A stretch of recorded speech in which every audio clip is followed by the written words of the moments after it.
UDF സർക്കാർ അധികാരത്തിലേറിയിട്ട് ഒരു മാസം തികയുന്നതേ ഉള്ളൂ. അതിനിടയിൽ ഒരു പിടി ജനക്ഷേമ പദ്ധതികൾ നടപ്പിലാക്കാൻ സർക്കാരിന് കഴിഞ്ഞു. എന്നാൽ സർക്കാരിനെതിരെ വ്യാജ പ്രചരണമാണ് ഒരു വിഭാഗം നടത്തുന്നത്. CPM ഉൾപ്പെടെയുള്ള പാർട്ടികളും ഇതിനു പിന്നിലുണ്ട്. സൈബർ അണികൾ വ്യാപകമായി വ്യാജ പ്രചരണങ്ങൾ നടത്തുകയാണ്. ഇതിനെതിരെ ഇന്ന് രൂക്ഷമായ ഭാഷയിലാണ് മുഖ്യമന്ത്രി VD സതീശൻ പ്രതികരിച്ചത്. പതിവ് മന്ത്രിസഭാ യോഗത്തിന് ശേഷം നടത്തിയ വാർത്താ സമ്മേളനത്തിൽ മുഖ്യമന്ത്രി അക്ഷരാർത്ഥത്തിൽ പൊട്ടിത്തെറിക്കുകയായിരുന്നു. വൈസ് ചാൻസലർമാർ RSS പരിപാടിയിൽ പങ്കെടുത്തത്, ആഭ്യന്തരമന്ത്രിയുടെ സ്റ്റാഫിൽ കഞ്ചാവ് കേസ് പ്രതിയെ നിയമിച്ചു, സൗജന്യ യാത്രാ പദ്ധതിക്ക് തൊട്ടുമുൻപ് ഓർഡിനറി ബസ്സുകളെല്ലാം സിറ്റി ഫാസ്റ്റാക്കി മാറ്റി, സ്ത്രീ സുരക്ഷാ പെൻഷൻ പദ്ധതി റദ്ദാക്കി തുടങ്ങിയ നുണപ്രചരണങ്ങളെയെല്ലാം മുഖ്യമന്ത്രി പൊളിച്ചെടുക്കുന്നുണ്ട്. മുഖ്യമന്ത്രിയുടെ ആ പ്രതികരണം കാണാം. ഇനി ഭയങ്കര രസകരമായിട്ടുള്ള കുറേ കാര്യങ്ങൾ ഇവിടെ നടന്നുകൊണ്ടിരിക്കുക. ഞാനത് പറയാം. ഒന്നാമത്തെ കാര്യം, കള്ളപ്രചരണങ്ങളാണ് സർക്കാർ വന്ന് ഒരു മാസം ആകുന്നതിന് മുമ്പ് മുഴുവൻ നടത്തിയത്. വൈസ് ചാൻസലർമാർ RSS പരിപാടിയിൽ പങ്കെടുത്തപ്പോൾ അതിനെ ശക്തമായി വിമർശിച്ചു. ഞാൻ വിമർശിച്ചു. തെറ്റാണ്. വൈസ് ചാൻസലർമാരുടെ പദവിക്ക് ചേർന്നതല്ല. സംഘപരിവാറിൻ്റെ ഒരു പ്രധാനപ്പെട്ട സംഘടനയുടെ പരിപാടിയിൽ പോയി പങ്കെടുത്ത് ഞാൻ വിമർശിച്ചു. വിമർശനം മാത്രം പോരാ എന്ന് പറഞ്ഞ് പ്രതിപക്ഷ നേതാവ് പത്രസമ്മേളനം നടത്തി. ആ പ്രതിപക്ഷ നേതാവ് മുഖ്യമന്ത്രിയായിരുന്ന സമയത്ത് കേരളത്തിലെ 4 വൈസ് ചാൻസലർമാർ RSS പരിപാടിയിൽ പങ്കെടുത്തു. അത് തെറ്റാണെന്ന് പോലും അദ്ദേഹം മുഖ്യമന്ത്രിയായിരുന്നപ്പോൾ പറഞ്ഞിട്ടില്ല. തെറ്റാണെന്ന് പറഞ്ഞിട്ടില്ല. നിങ്ങളൊന്ന് ആലോചിച്ച് നോക്കിയേ.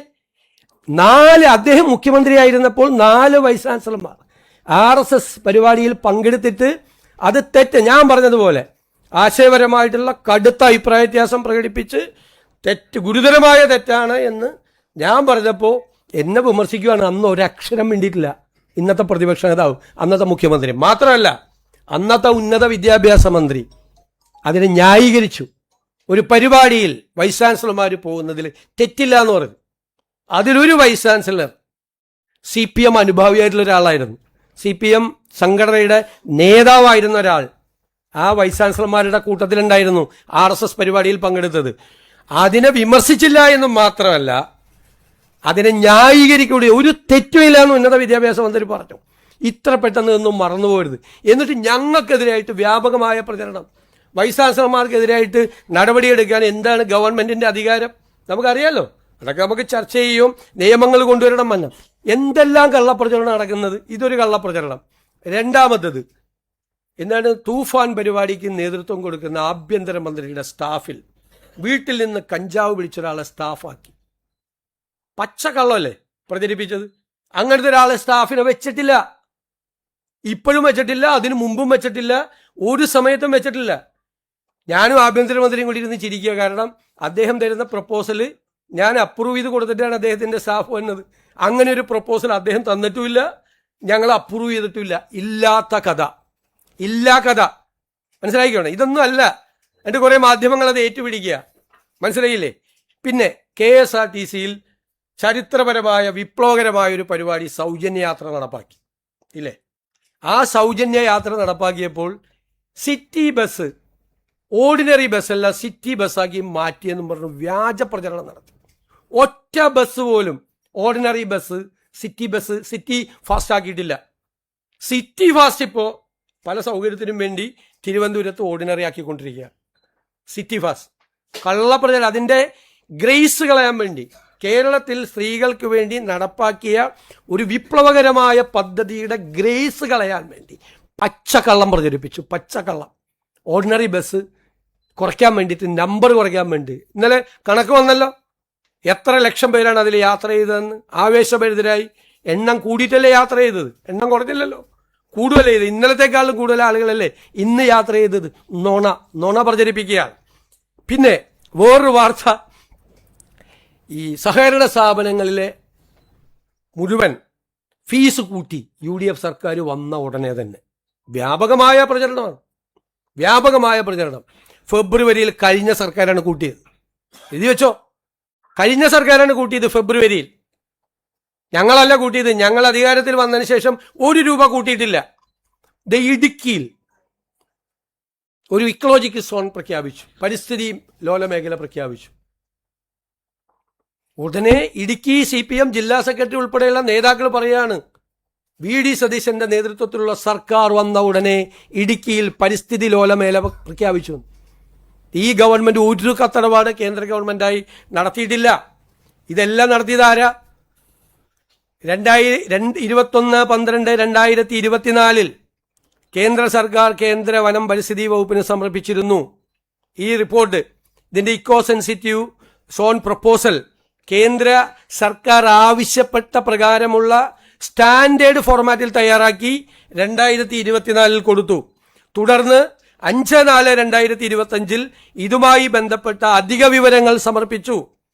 അതിനുശേഷം ഈ സംരക്ഷിത വനപ്രദേശങ്ങളുടെ ഈ സെറ്റ് പ്രപ്പോസൽ ഉൾപ്പെടുന്നില്ല എന്ന് ചെറിയ സ്ഥലങ്ങൾ അധിക വിവരം വീണ്ടും കൊടുത്തു. തുടർന്ന് പ്രസ്തുത പ്രപ്പോസൽ സംബന്ധിച്ച് wild life institute of India ആവശ്യപ്പെട്ട പ്രകാരമുള്ള അധിക വിവരങ്ങൾ കൂടി വിശദമാക്കി പുതുക്കിയ ഇക്കോ സെൻസിറ്റീവ് സോൺ പ്രപ്പോസൽ കേന്ദ്ര സർക്കാരിന് 13/10/2025 സമർപ്പിച്ചിരുന്നു. അതനുസരിച്ചിട്ടാണ് പ്രപ്പോസൽ പ്രകാരം ഇരവികുളം, ചിന്നാർ, കുറിഞ്ഞിമല, ആനമുടി ഷോല, പാമ്പാടും ഷോല എന്നീ സംരക്ഷിത പ്രദേശങ്ങളുടെ കരട് ഇക്കോ സെൻസിറ്റീവ് സോൺ വിജ്ഞാപനം കേന്ദ്ര സർക്കാർ 2/6/2026 പ്രസിദ്ധീകരിച്ചത്. ഞങ്ങൾ 18/5 അധികാരത്തിൽ വന്ന ഞങ്ങളുടെ ഗവൺമെന്റ് കേന്ദ്ര ഗവൺമെന്റുമായി ഒരു കത്തിടപാടും നടത്തിയിട്ടില്ല. ഞങ്ങൾ അധികാരത്തിൽ വന്ന് 17ാമത്തെ ദിവസം ഇക്കോ സെൻസിറ്റീവ് സോണായി ഈ ഇടുക്കിയിലെ മേഖല പ്രഖ്യാപിച്ചതിന്റെ മുഴുവൻ ഈ സംസ്ഥാന സർക്കാർ കൊടുത്ത പ്രപ്പോസലിന്റെ അടിസ്ഥാനത്തില്ല. എന്നിട്ട് പത്രസമ്മേളനം നടത്തി പറയാണ് ഞാൻ മുഖ്യമന്ത്രിയായപ്പോഴാണ് ഇത് സംഭവിച്ചത്.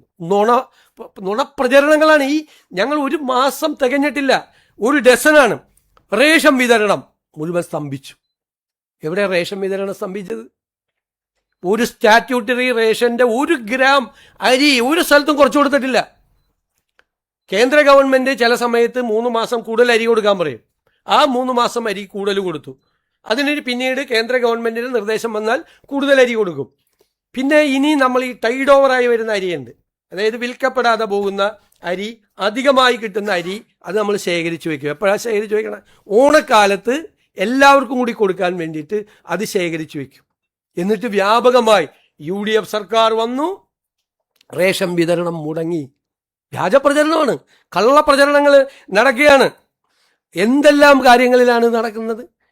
വ്യാപകമായി ഒരു സംഘം, ഒരു കാര്യം അവർ മനസ്സിലാക്കിക്കൊള്ളണം, ഇതുപോലെ കഴിഞ്ഞ 1-2 വർഷം വ്യാപകമായി കള്ളപ്രചരണം നടത്തിയാണ് PRDയുടെ കൂടി സഹായത്തോടു കൂടി. ഇരുണ്ട കാലം എന്നുള്ള ഒരു ഇതുണ്ടായിരുന്നു, അത് PRDയുടെ സഹായത്തിലാണ് ചെയ്തത്. എനിക്കെതിരായിട്ടുള്ള വ്യാപകമായ പ്രചരണം നടത്തിയത് PRDയിലെ ഉദ്യോഗസ്ഥർ കൂടി പങ്കെടുത്തുകൊണ്ടാണ്. സർക്കാർ ചെലവിലാണ് പ്രതിപക്ഷത്തിനെതിരായി അന്ന് വ്യാപകമായ രീതിയിൽ പ്രചരണം നടത്തിയത്. അതെല്ലാം ജനങ്ങൾ ചവറ്റുകൊട്ടയിൽ എറിഞ്ഞിട്ടാണ് ഞങ്ങളെ അധികാരത്തിൽ കൊണ്ടുവന്നത്. ഞങ്ങൾ അധികാരത്തിൽ വന്ന് ഇരുന്ന് തുടങ്ങുന്നതിന് മുമ്പേയുള്ള വ്യാജമായ പ്രചരണങ്ങളുടെ 1/2 ഡസൻ വ്യാജ പ്രചരണങ്ങളുടെ കാര്യമാണ് ഞാനിപ്പോൾ വിശദീകരിച്ചത്.